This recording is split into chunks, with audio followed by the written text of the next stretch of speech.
but I always start with having people introduce themselves. So, Okay. Well, hello, I'm Sarah Gaston, and I'm an actor and a filmmaker, as well as an acting coach. right. And so I mean, this is, more of a filmmaker focus, kind of director. I've been focusing on talking with directors, but Sure. directing is a somewhat new venture for you. And so I Yeah. wanted to kind of see what led to that. Um, Long version or short version? Whatever version you want to Okay. give. I was working on a book about acting. Had an outline, had most of it written. It needed edits and, needed cleaning up, and had already filed it with the Library of Congress. So, it was covered. Anyway, I'd always dreamed of going someplace like a cabin and just writing in solitude and, be, I don't know, Hemingway or whoever. And so my brother bought this cabin in Colorado, and I said, "Hey, can I have it for a few weeks? I'm going to finish my book." He said, "Sure."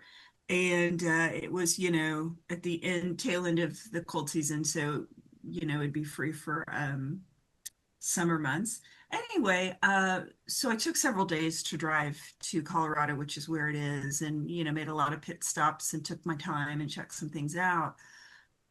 I had a lot of time to think.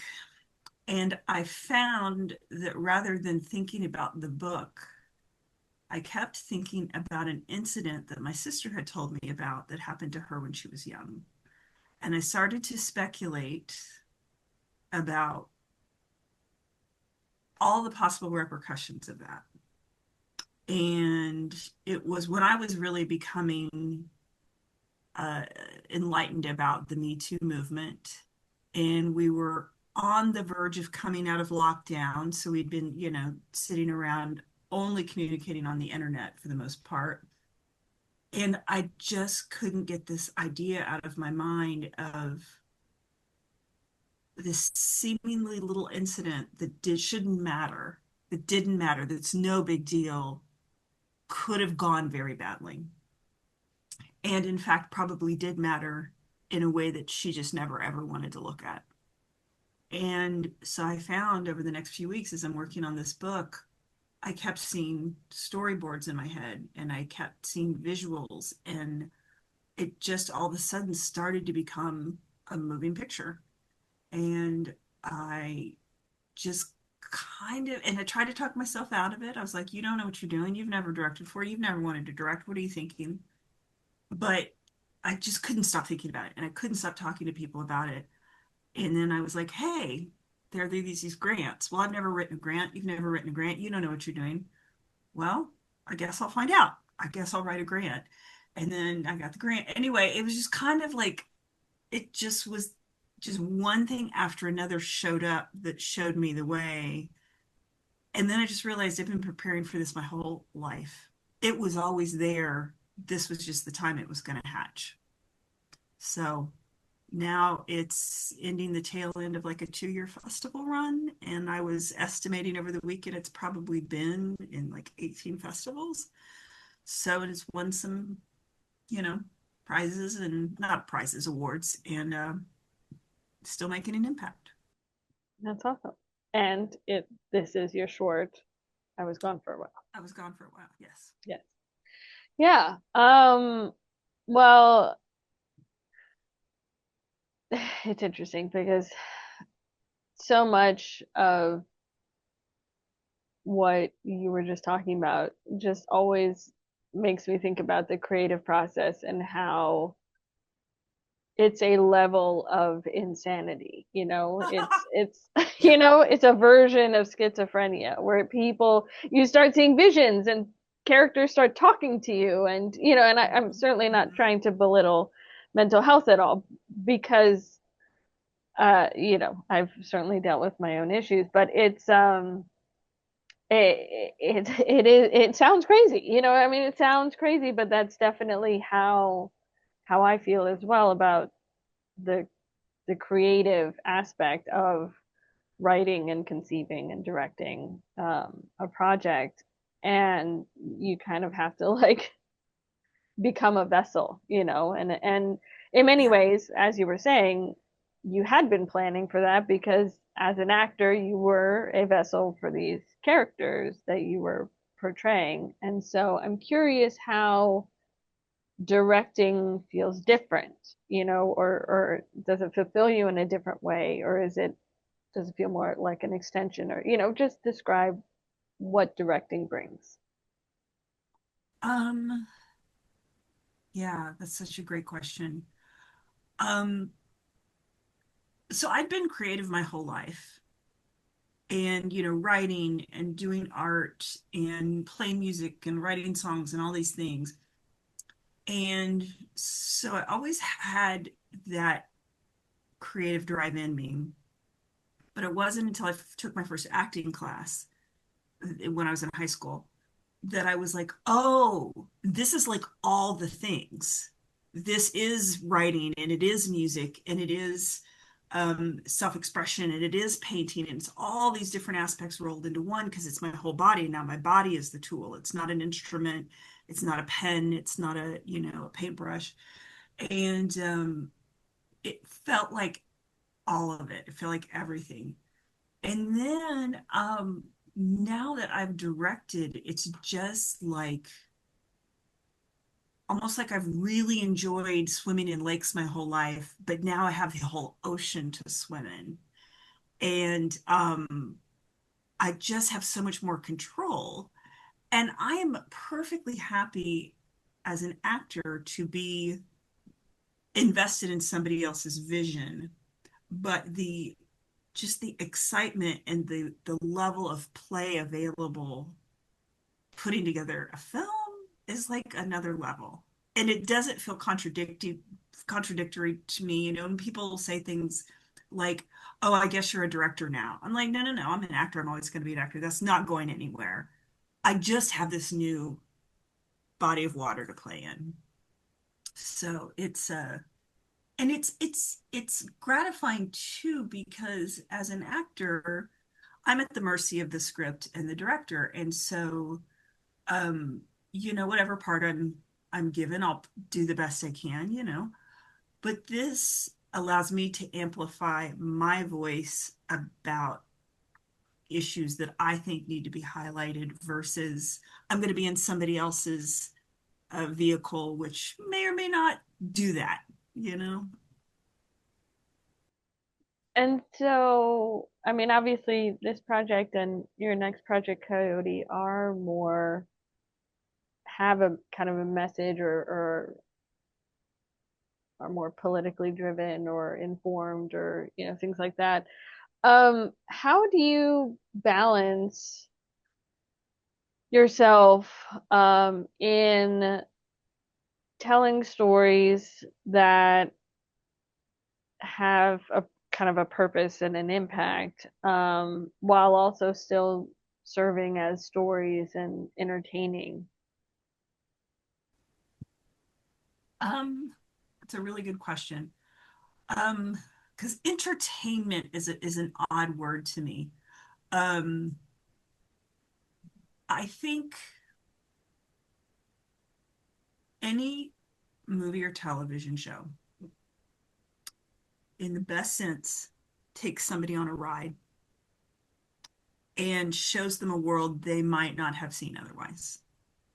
And so I really try to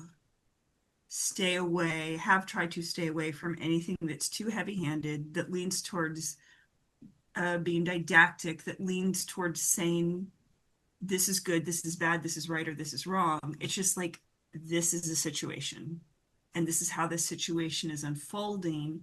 And I intentionally leave it very open ended without commentary so that people can do with that experience that whatever they will, you know. The main feedback I got from I Was Gone for a While is because since it deals with um, sexual predation of a young girl, and the protagonist or the antagonist is another child, basically just an older child. um People just want to tell me their stories, and they often feel seen or represented in a way that they may not get to see often, or that they may never have seen.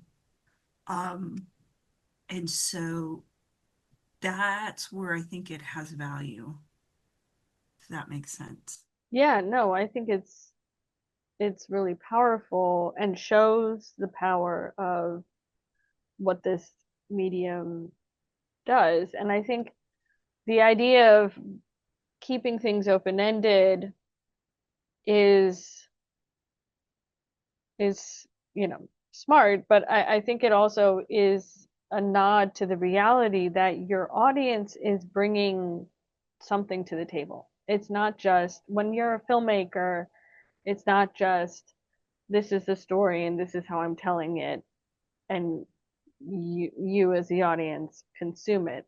There's this kind of magical thing that happens where the audience is projecting something Yes. and identifying with these characters, and in that identification process kind of considering it from their perspective and from their experiences, and it kind of mixes with all of that stuff, and then that results in something else. And that is why, two people can go see a movie and have very different experiences or Yeah. outcomes, or feelings out of it,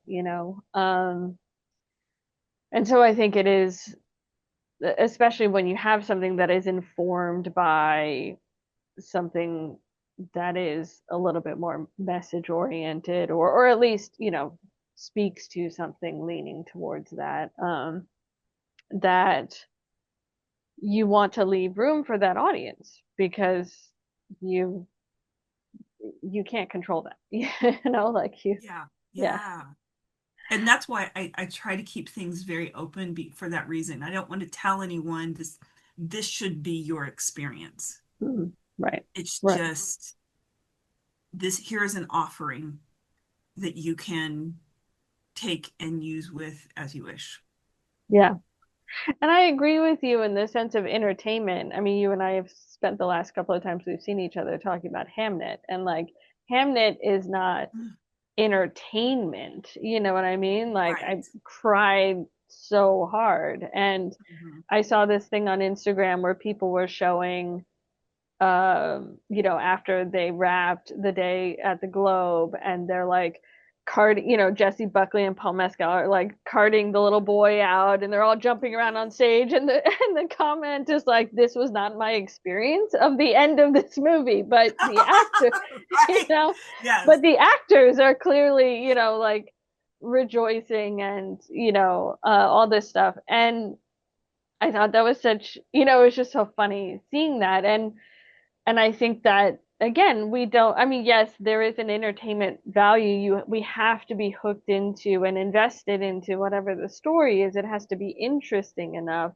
but that doesn't necessarily mean it has to be funny, or, certainly horror films. Like Right. it's entertainment, I think, does get lost in this sense of, what is this ride that we're taking people on. It doesn't necessarily have to be a happy one, or even a fun one, but you come out of it kind of changed, or you've felt something, you've experienced something, Yeah. yeah.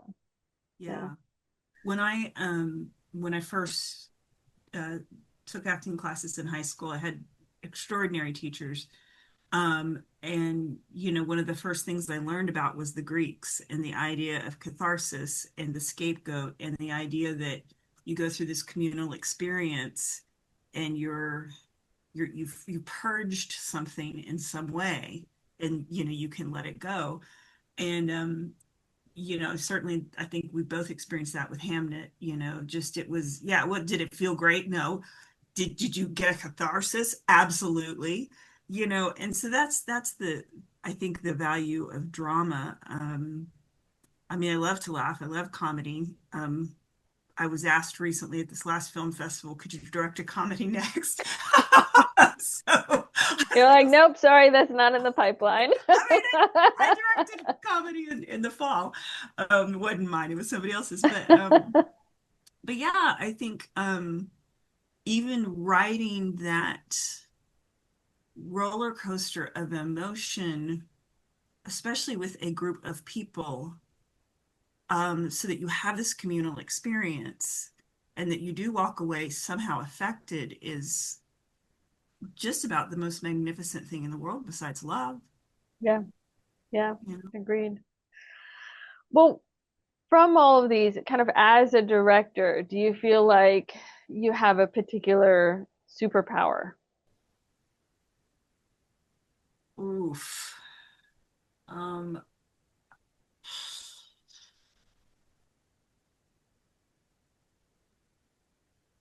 I would say, I would say two things because that's such a great freaking question, and I feel so like put on the spot in a good way, in a good way. I think one of my superpowers is I've been an actor for so long, and I've been on sets that were awful, and I've been on sets that were wonderful, and I've had directors of every shade in between. So I think I know how to create an environment where people feel respected and appreciated and safe. And I know how to talk to actors because I am an actor and I know what works and doesn't work. Um, the other thing is, I would say, I feel like I can present things in a way that's brutally honest without being gratuitous.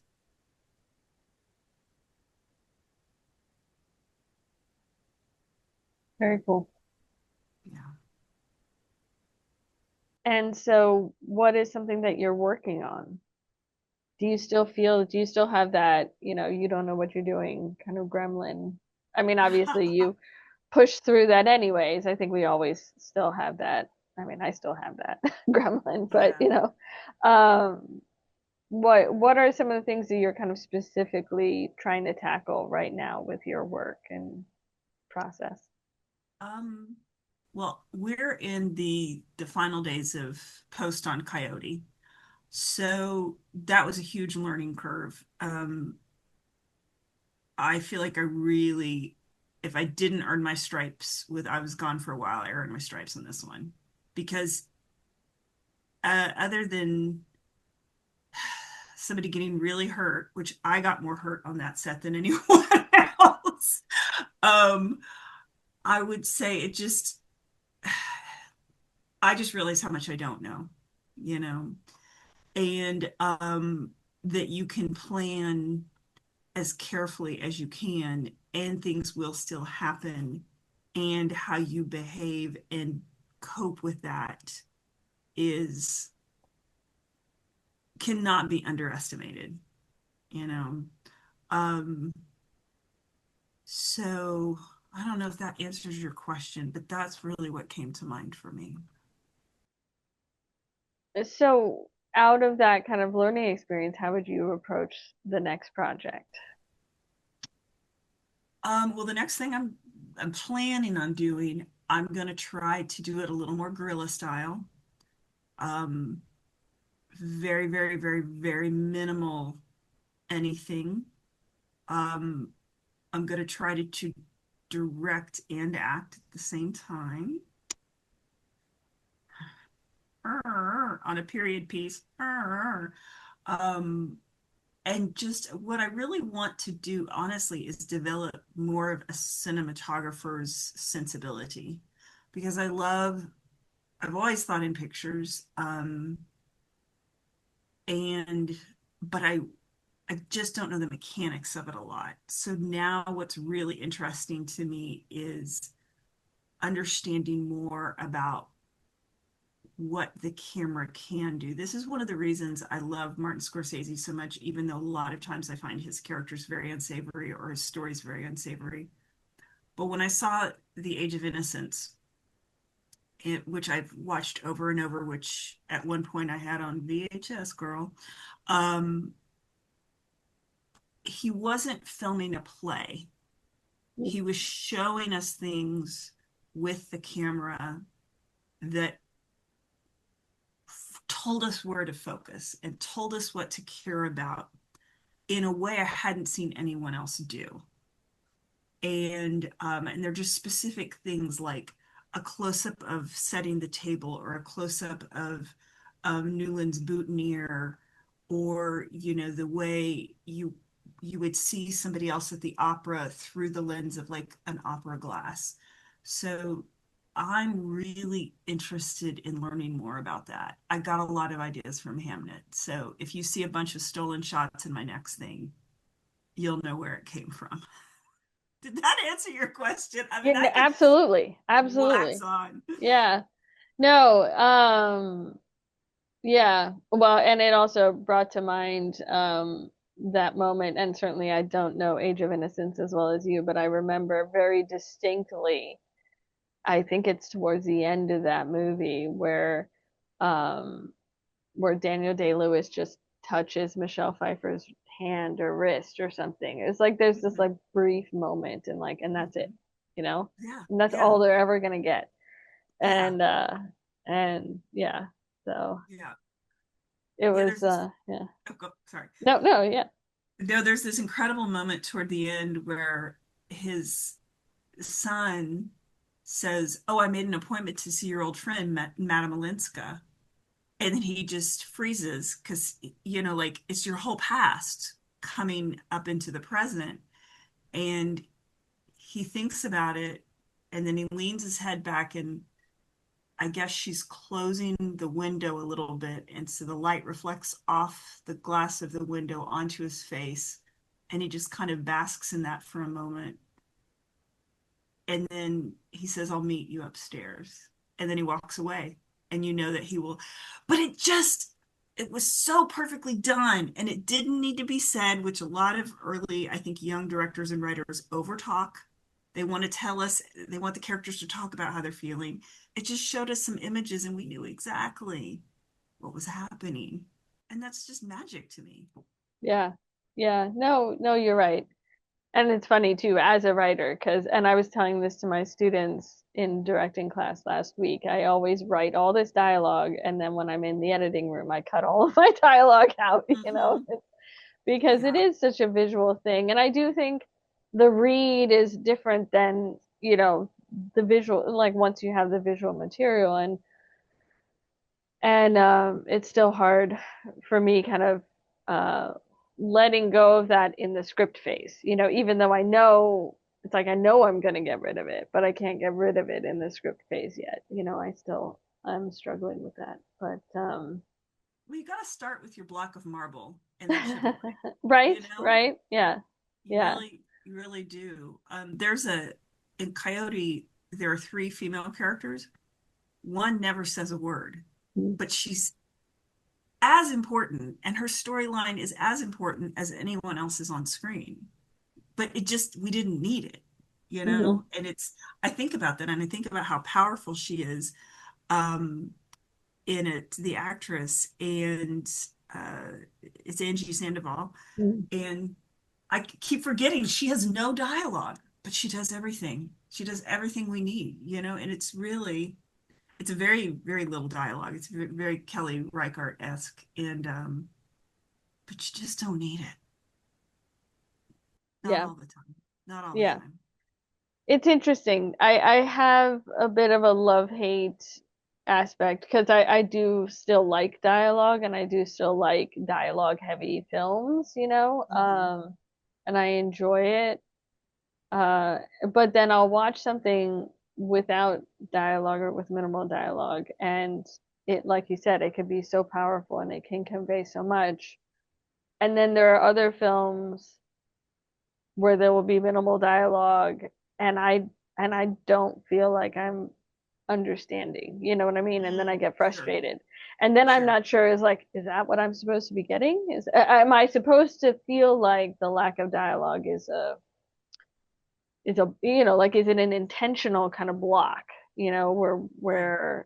just like in real life, we don't necessarily know what's going on in each other's heads. And so we kind of have to do so much interpretation and body language and all that stuff. And I just find like sometimes it works really well, and then other times, I don't know. I feel like maybe it's just me because other people like it, but I'm like, I didn't know, I didn't get it.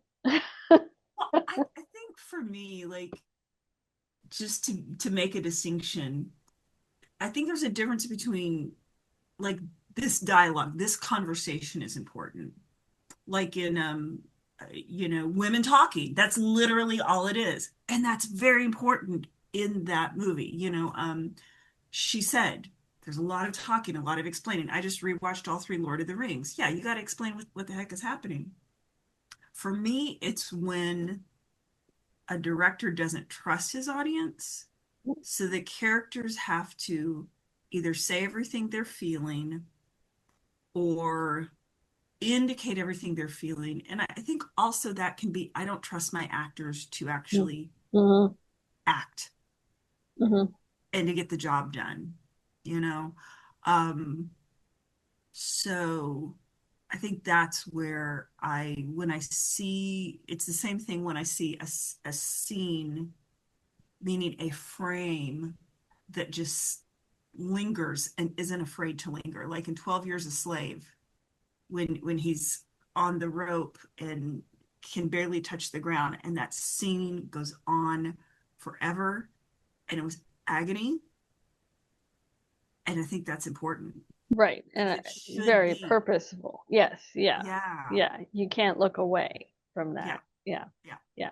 And I think that for me is like, are you using dialogue judiciously or self-indulgently or out of a lack of trust for your audience or your actors? Right. Right. Absolutely. Absolutely. And again, going back, you had said something about trying not to be heavy-handed. I think when characters are saying things or saying exactly kind of how they feel, we're missing the nuance, and human beings don't do that. You know what I mean? It's like the we tend to not. I mean, we often don't even understand our own emotions, or it's like, oh yeah, I am Right. actually really crabby right now. Like, but you don't Yeah. realize it until, something happens, or, you react to Yeah. something in a way that, but yeah, it's the nuance and how kind of miraculous it is when, and what you were saying earlier about how to be able to tell these stories with impact. And it's not just about the story, it's about the group of people that have come together to make this, and that Mhm. collaboration and that shared experience. That is something I think audiences don't understand, is like what that set experience and that production process, what that is like as filmmakers, and that is, to me, as exciting as having the film be seen by other people. Yep. It's just a different part of it. Yeah.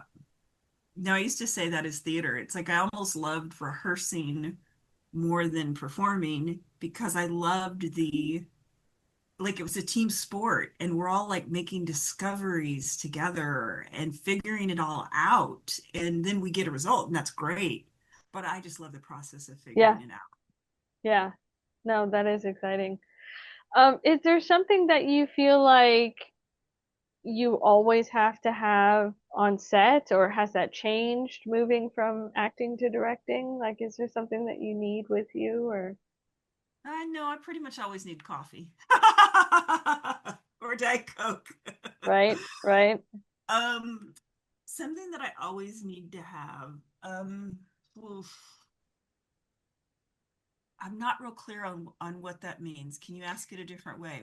Well, no, I mean, you answered it. I mean, my answer would be I always have one Coke on set, and it's There it's you my go. Yeah, Coke, and that's it. yeah. Like that is the one thing on the last film that I shot. On our first lunch break, I went in and was like, so where's the Coke? And the PAs are like, we're out of Coke. And I was like, I'm sorry, this is the one thing that I asked for. Like my producer knows better. And you could see them start, I wasn't mean or anything, but like you can see them kind of like panic a little. And Yeah. then the producer's like, oh no, we set it aside. You know, Yeah. like Yeah. No, same. I had my own little cooler and stuff packed, and I provided for everyone else for sure. right. But I definitely had like, I'm going to have these things and nobody better run out. So yeah. And of course, I will say this, for an outdoor shoot, always Gatorade. Zero, Mm. zero, zero sugar Gatorade. But yeah, we lost a lot of liquid filming outdoors this summer. So Yeah, that sounded um tough. yeah. But yeah, I think those are little things that, you know, um we take with us and I've been thinking about it too, especially recently because of that again going with the Hamnet, the Chloe Zhao meditation thing that I did where Yeah. where she starts it seems like kind of every start of the day and every meeting that she has, she kind of starts with a moment, and where even if it's just taking a deep breath, you know, Mm-hmm. um, and she said, I've done this with 30 execs from Disney on a Zoom call, and that to me was really interesting because I always read about directors with this kind of process Mm-hmm. that's very holistic and or adds this kind of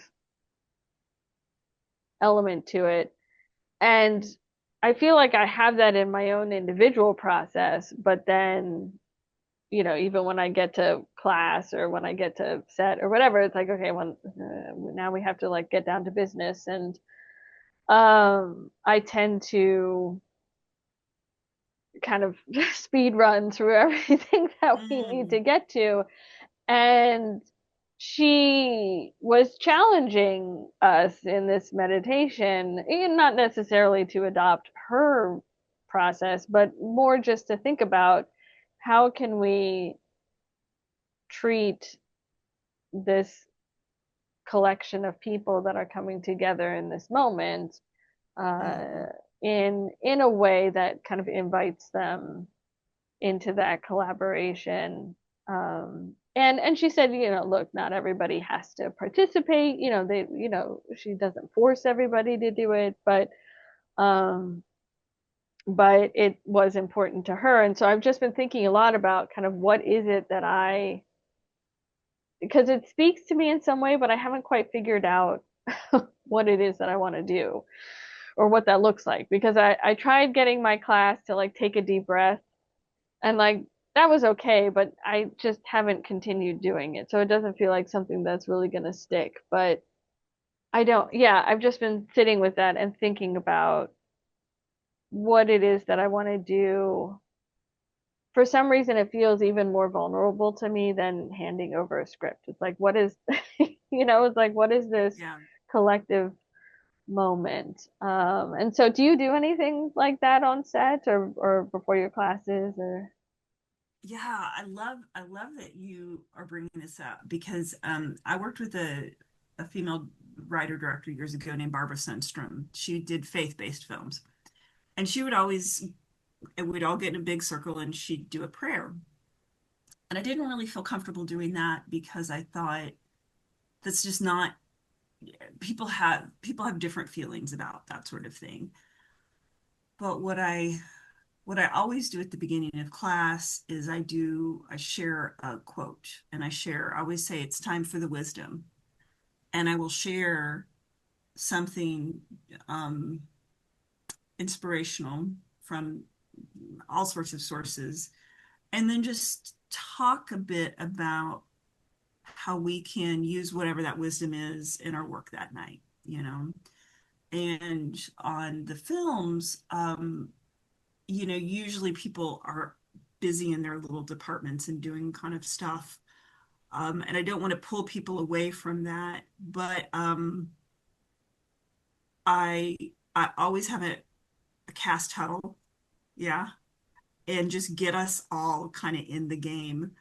And then I have had the cast and crew circle up a couple of times, but most of the time it's about getting the cast all together and present because I know these crew people all know their jobs. Does that make sense? Hmm. The other piece of that, though, is I do walk around and speak to every individual crew person as well and ask them if they're okay. Do they need anything? How you doing? So grateful you're here, and really make a point to connect with everybody just one on one and let them experience how valued they are. Yeah. Yeah, because that was something that, she specifically was talking about the grips and, the gaffer and, the PAs and the people running around and like she said, she doesn't necessarily force them, but she does include them Mhm. in this moment. And I thought, I don't know, it's just been something I've been thinking about a lot in terms of how to center before you do something like this, and Mhm. just have that moment. Um, I think it's interesting. So Does it yeah, make you feel self-conscious to call that? absolutely. I mean, yeah. Yeah. It's I mean, certainly, I'm somebody who's more prone to anger, who hates crying, although I cry all the time now. But it's like it's an armor that you put on, the kind of business first and especially in a more male dominated field. It's like let's all hold hands and have a moment of silence feels very, I don't know. I mean, not necessarily feminine, but it just feels soft, in a way that this Mm. industry just isn't. And Mhm. but I think there's a way to challenge that. And it was interesting because in the conversation, um, Chloe Zhao was kind of using archetypal language and talking about, the general versus like the spiritual leader. She was like, I'm not saying the general doesn't belong. She was just like, but film sets are run like the military and everybody is kind of used to that and Mhm. comfortable with that. And to a certain extent, it will attract the people who want to be in that kind of space. Um, Mhm.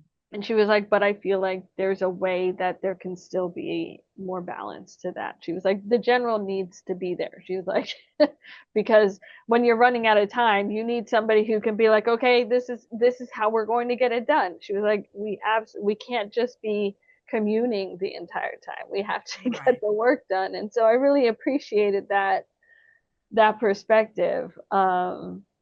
But yeah, I feel super self-conscious about that. Yeah.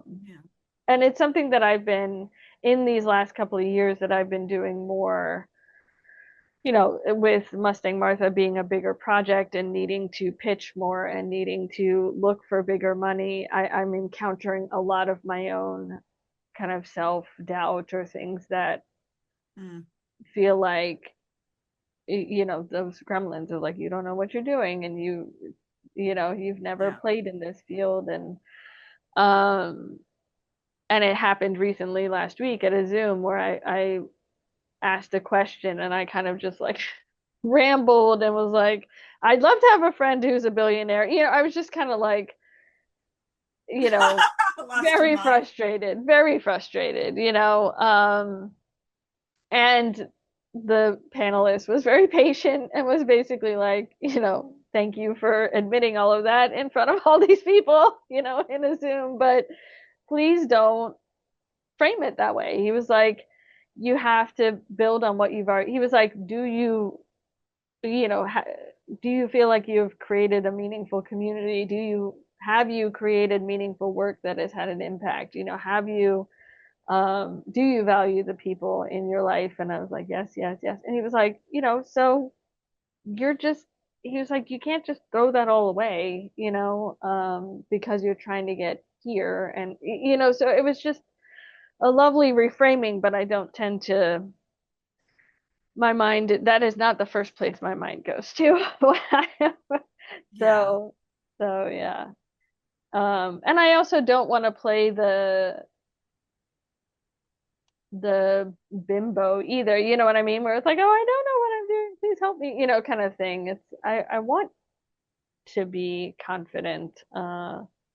So it's an interesting dance trying to figure out how to navigate some of these spaces as we pursue the work that we're trying to pursue and connect with the people that are going to be the right partners. Oh. Yeah. Well, that was one of the biggest gifts for me of doing I Was Gone for a While is realizing how much people really want to help and letting them, which is Mm-hmm. very hard for me. It's very hard for me. So it was a gift to have people want to help, and it was a gift to have to allow myself to let people help, But I get it. It's really vulnerable. And yeah, you're right, as women, it just feels always like, A, I've got to be twice as good, and B, if I get emotional, that's a deficit, Mm-hmm. you know? Um, yeah. And I Yeah. think part of what I'm exploring for myself right now is, for lack of a less, I don't know, politically weighty way to say it,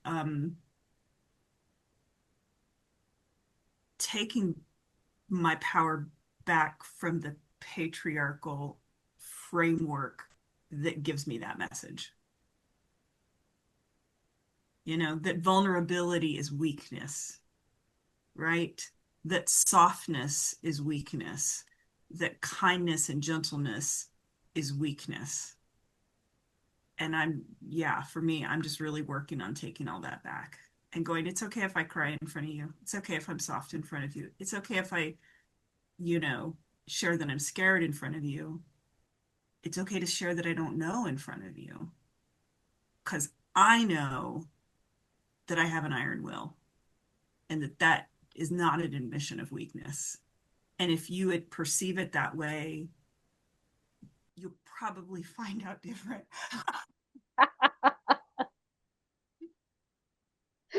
Right? Right? Yeah. Yeah. No, and I think the admitting that I don't know, that was definitely something that I learned along the way and have gotten comfortable with, that it's okay to not know Yeah. because I mean, you should know as much as you can. You should do as much study and investigating and understanding of your characters. But you're going to be, especially once you move into the production phase, you're going to be asked by a team of people who are coming at it from different perspectives and different backgrounds who might not get what's on the page or interpret Mm-hmm. it slightly differently, or there are many Mm-hmm. different ways to interpret something. And so they Mm-hmm. want to know what you want. Yep. And Or they have their style that they're unconsciously right, kind of letting inform your vision. And you're like, I understand why you think that, but that's not what I'm after. right, Yeah. right. Yeah, and it's interesting. Somebody in my class last week was asking me, how they framed it as such as like, um, how do you go from taking something that you've written and then having it get broken by your team? And I was kind of like, well, Wow. that's illuminating that that's how you feel because Wow. I always feel like my team is adding to it Yes. always, their Yes. collaboration builds. So I think there's absolutely, a picking the right team kind of aspect in that question. But I also think that she didn't kind of test out her script enough. You know, the script can't be hidden Hmm. in the dark until you move into production. You know, Yeah. you have to have those questions asked and get comfortable with answering those questions and understanding that the way that your brain works isn't how everybody else's brain is going to work. And the way that you phrase something isn't necessarily going to immediately convey what it is that you want. Um, and so, how do you, I mean, again, obviously, I feel like as an actor, you've been trained with tapping into your characters and understanding that, but how has that helped you in your communication with your team, or is it, have you learned something different now that you're in this directing role? Um, well, see, because I've been coaching actors for a while, I think I already had that hat on because I've had to learn the hard way for myself that what I think I'm doing and what I feel that I'm doing doesn't always register in the way that I need to. So I'm constantly in that conversation with my actors when I coach them and say, I understand that you're feeling deeply and you think XYZ, but what I'm seeing on this end is something different. Conversely, I'll say, don't do anything but divide 237 by 17. And they'll be like, but I'm not acting, I'm not doing anything. I go, yes, but I see what I need to see in this moment. So, that's just a little hack. You're welcome. Uh, but that's just an example. I'm in that conversation so much of the time.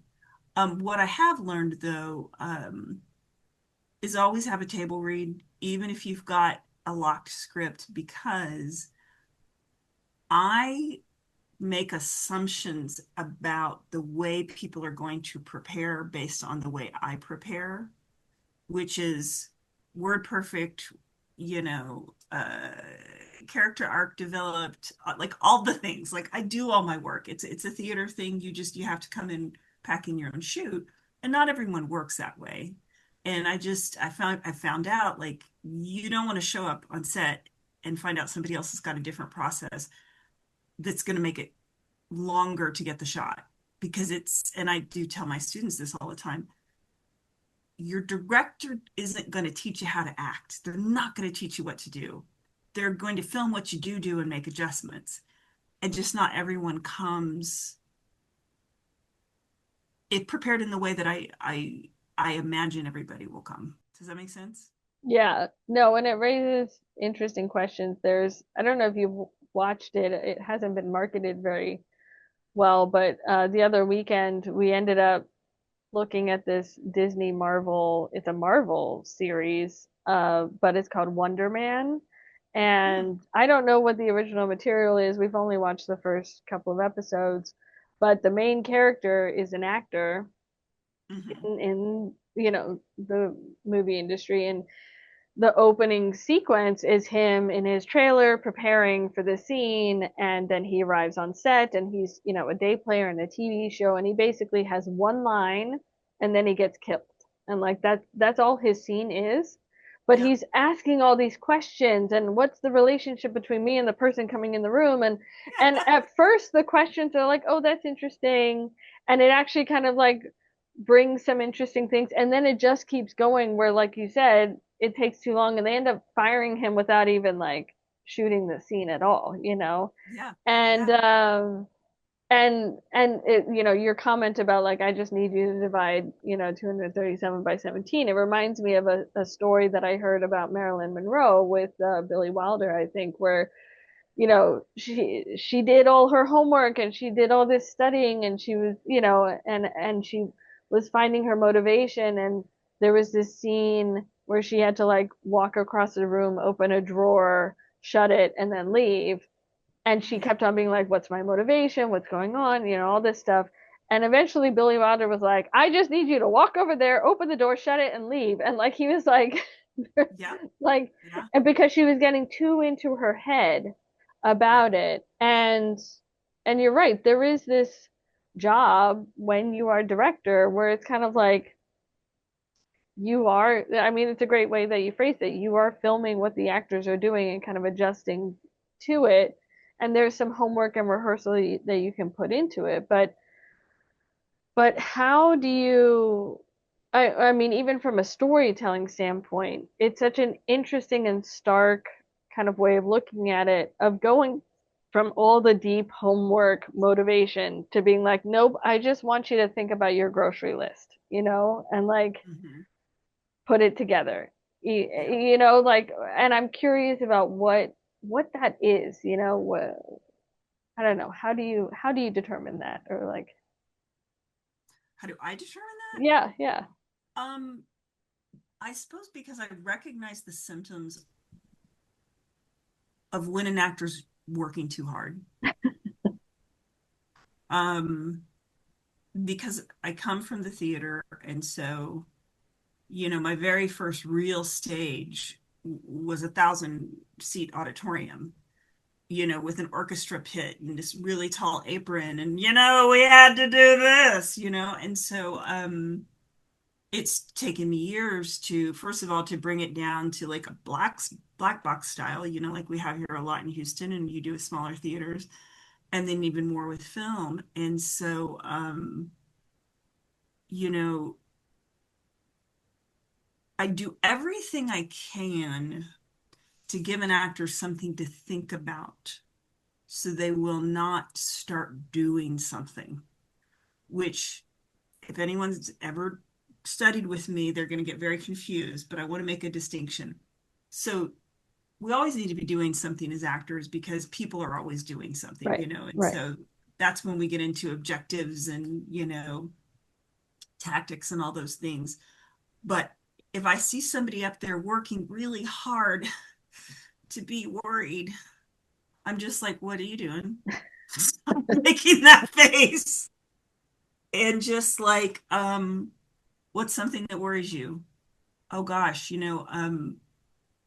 the iceberg's melting and the polar bear is drowning. Great, think that.